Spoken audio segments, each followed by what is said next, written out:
Hey everybody, Bob Chick back with another installment of the Voice of Bodybuilding podcast. Once again brought to you by our good friends at Redcon One and powered by Panada Sports.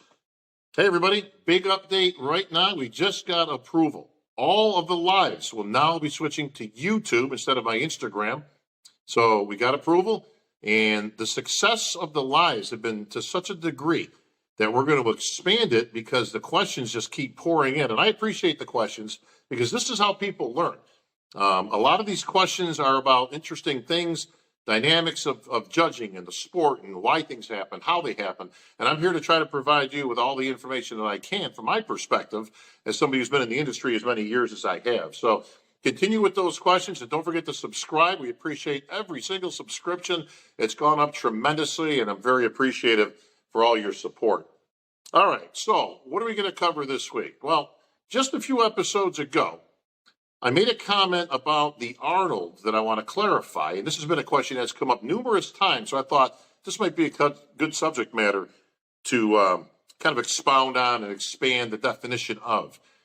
I said, Nick Walker needs to get back to bringing the, quote, freak factor. And a lot of people have asked, what exactly do you mean by that? What is the freak factor? So we're going to kind of move into that and dive into what is the definition of a freak factor, or a freak as it would be. Now, in the bodybuilding world, okay, it kind of has a different definition than the normal. The normal definition of a freak is, and I quote, a person, animal, or plant with an unusual physical abnormality. Now, you can make a case that all bodybuilders are abnormal to one degree or another. Certainly, if you ask the wives or the girlfriends, they're going to absolutely agree with that.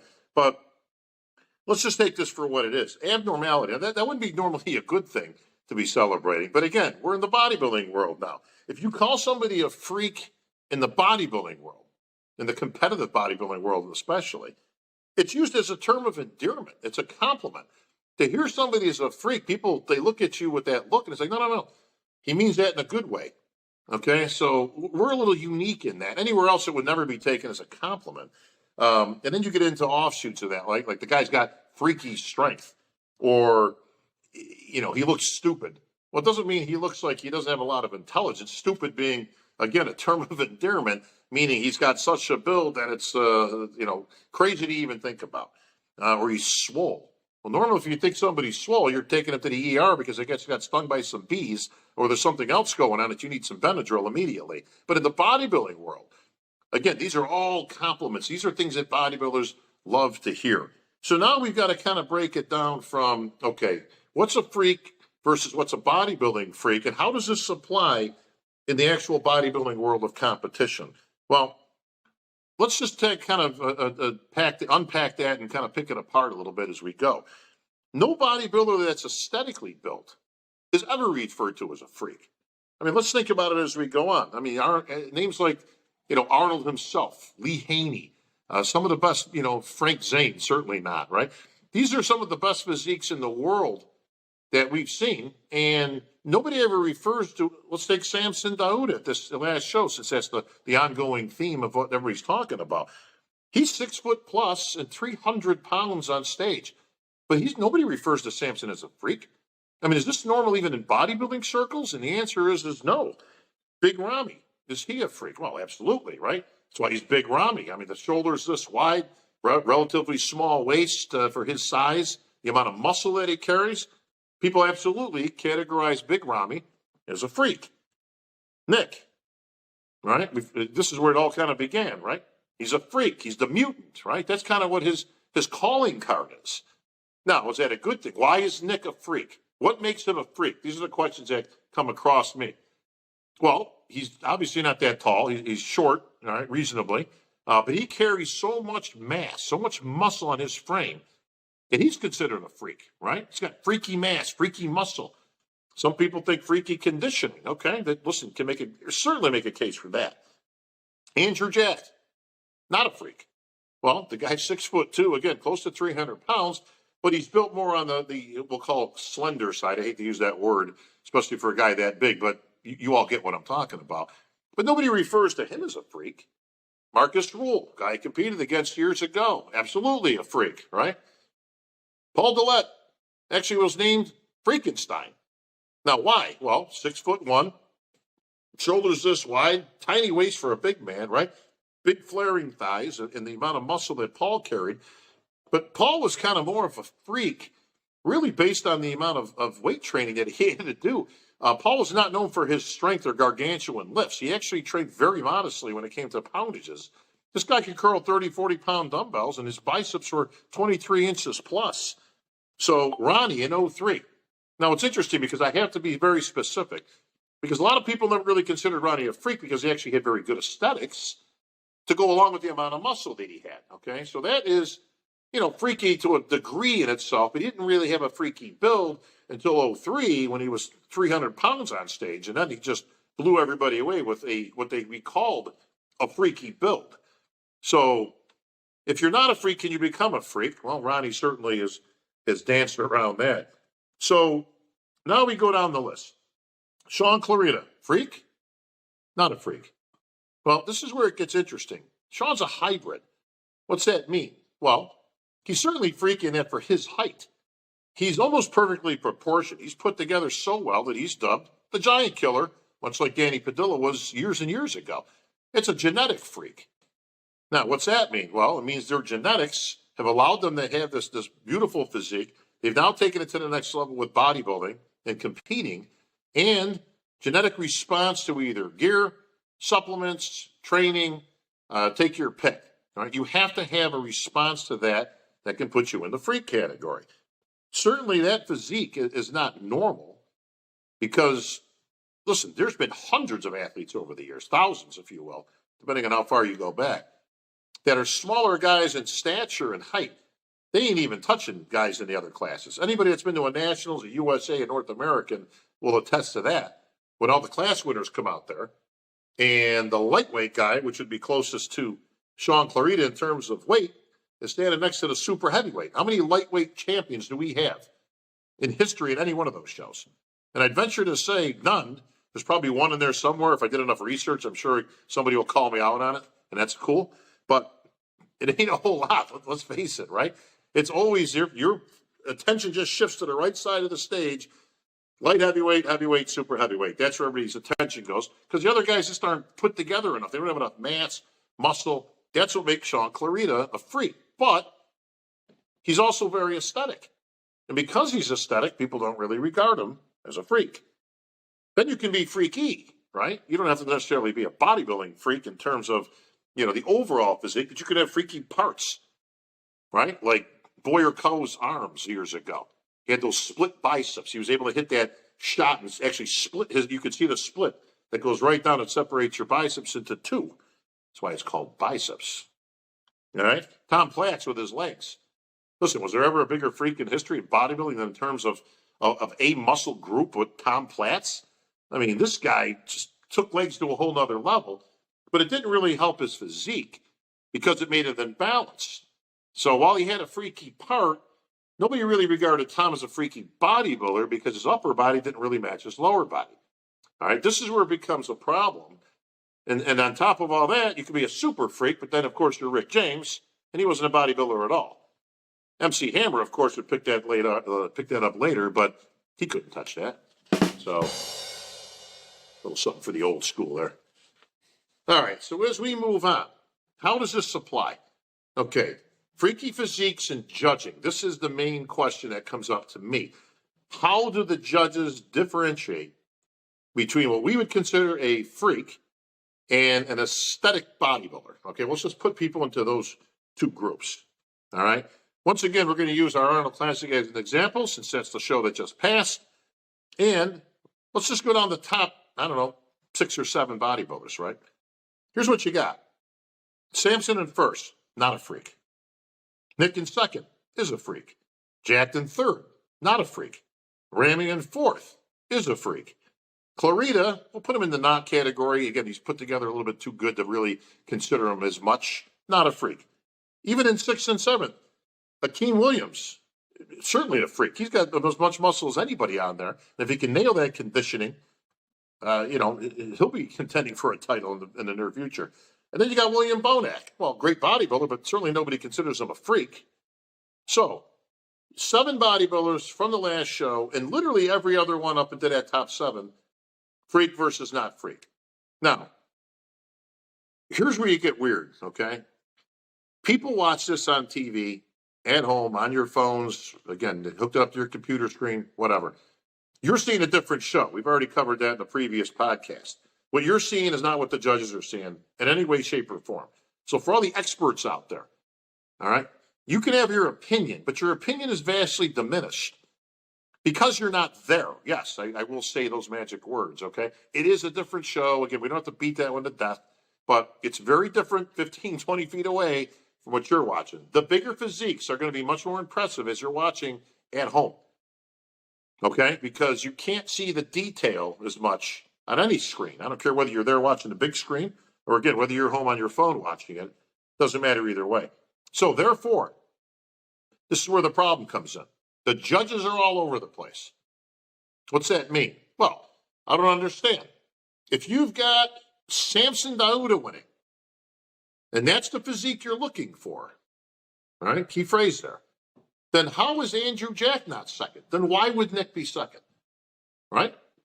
Okay, listen, that is a very fair question, and I'm going to explain it to you right now. There is no absolute in bodybuilding. It's all shades of gray, 50 plus shades of gray in bodybuilding. The physiques are all over the place. The judges aren't. The judges are still looking for the same thing. Again, we've covered this previously. What are the judges looking for? They're looking for symmetry, proportion, shape, muscularity, conditioning, obviously an ability to display your physique. These are the things the judges are looking for. Whether it exists on stage is to be seen. Very subject to the lineup, very subject to whoever shows up that day to compete. So they're really looking for the best combination of everything. And this is where the answer comes to those wanting to know, how do you have this physique in first and then this physique in second and then back to third? Bob, you just went down this rundown with 7 physiques. Every other guy's a freak. How do you reconcile all that? Well, this is why the judge's job is not an easy one, because they have to take into consideration all of these things. Who has the least amount of weaknesses? Not the most amount of strengths. If you've got the amount of strengths that you can count, then it kind of puts you more on the freaky side of things. And that's not necessarily good when it comes to being competitive and being compared on stage. Really, what you want is a balance of everything where nothing really sticks out, right? Because that would be symmetrical. That would be proportioned. That would be balanced, a balanced physique. Balanced calf development right up through your traps, right? That's what you're looking for, according to the judges. Again, it doesn't always exist on stage, so now you have to get the best of what is on stage. Well, again, let's go back to the beginning. Okay, great. You're still not answering the question. How does Samson Dauda take first and how does Nick take second? Well, now you have to let's just take Samson out. Let's just assume, okay, that you think Samson's the best bodybuilder overall. Great symmetry, proportion, shape, conditioning was on par, Okay, overall, no question. Let's just put him to the side just to table this discussion. Okay, now it becomes, all right, who's better, Nick or Jack? Well, and an overall means you have to now compare these two for second place. Now, does Jack match up more with Samson? Well, to a point, but he's missing some things, right? He needs thickness. He needs a little muscle maturity on his physique. Even though he's a big man, he gets exposed a little bit by Nick because Nick is so much shorter and compact and muscular. He's got a lot more thickness and density and muscle. Now, Nick's missing some things. Again, we don't have to belabor it. We've all gone over these things. He's a little top heavy. Legs came down a little bit too much this past competition, but his conditioning is stellar. He's got a lot of muscle on his frame, and it's still a bodybuilding show at the end of the day. And it's not, listen, it's not like he's that far off. I mean, you're not going to, we don't talk about Nick like he's not good. Clearly, the guy has established himself as a top pro. So everybody's got something to work on. The judges now compare these two and go, okay, who's got more check marks in the, we'll call it the positive line, right? As opposed to the negative line. And the answer is, in this case, is Nick. Nick's got great conditioning. His symmetry ain't that bad, right? But you have to now compare it with what Jack has. Okay, well, Jack from the side, a little bit slight, doesn't have that leg thickness like Nick does. It's not even close. Nick beats him from the back.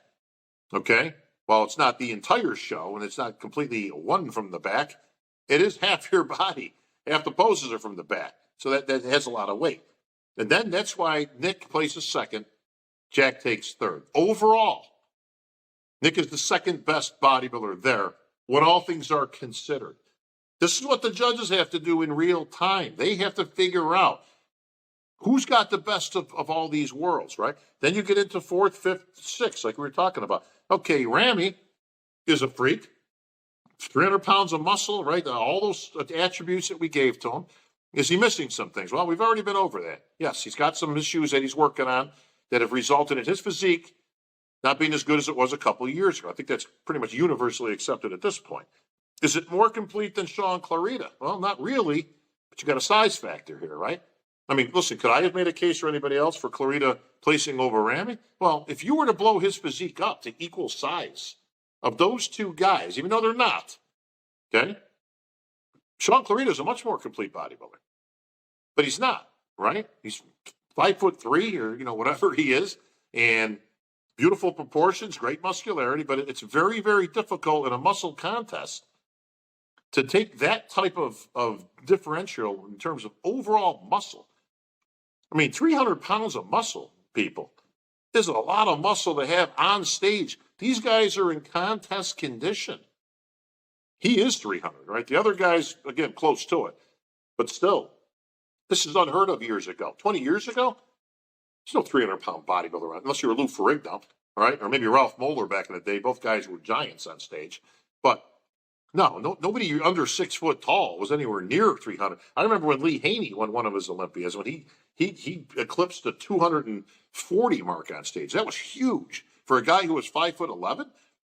The pec thickness, the back, I mean, everything that made Lee Haney what Lee Haney was certainly came into play. So these are the type of things that we have to figure out as we're talking about, top-notch bodybuilders, right? And competitions like the Arnold and the Olympia. This is the best of the best. The lineup is very instrumental in this because if you've got 10 freaks in the show, who's going to win the show? A freak, right? That's what you got to work with. So much on the other side, right? 10 aesthetic guys are in the show. There's no freaks, just 10 beautiful physiques, right? Well, who's going to win the show? Somebody with aesthetics. This is part of the problem when we get post-show and everybody's got their opinion. We got to take the fan element out, okay? Listen, I know some of you are great fans of some of these guys, and that's fantastic because that's what makes the sport go round, all right? Much like I'm a Yankees fan. Listen, I watch a Yankee game. Well, of course, I'm a little bit slighted towards the Yanks. That's my team. And when a close call comes in, I'm screaming just like everybody else. That was garbage. He was safe by a mile. That whole business, right? We all do it. But when you're talking about experts weighing in on a show of something that we do, when I say we, I'm talking about, real true experts out there. Not people watching from home, no offense, okay? But people that are there are going to see a different show like we talked. Doesn't mean you don't have an opinion.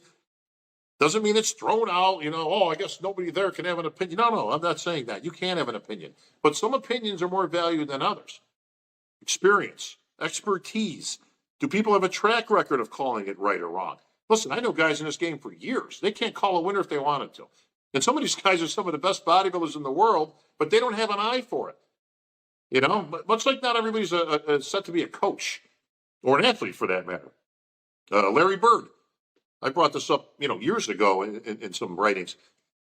Listen, not even arguably, one of the best players of all time, right? Him, Magic, all those guys back in the day. Nobody will ever dispute that.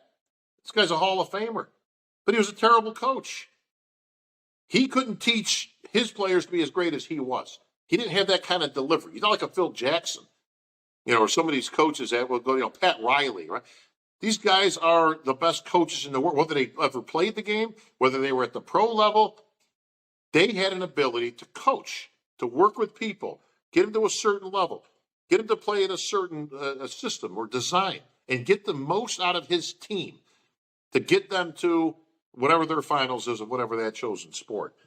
So lineups are hugely a factor when the judges got to put these guys on stage and they got to figure out who's the best. It's a lineup of freaks and not freaks. And then there's levels of people in between. People with freaky body parts, like we just talked about, right? People that have certain elements but don't have other certain elements. Yes, there are a lot of shades of physiques up there, and that's what the judges have to do. They have to take this, digest it all, and then on the spot, in a reasonable, short amount of time, listen, they don't get to look at pictures after the show. This isn't something where you get to write in your vote, down the road.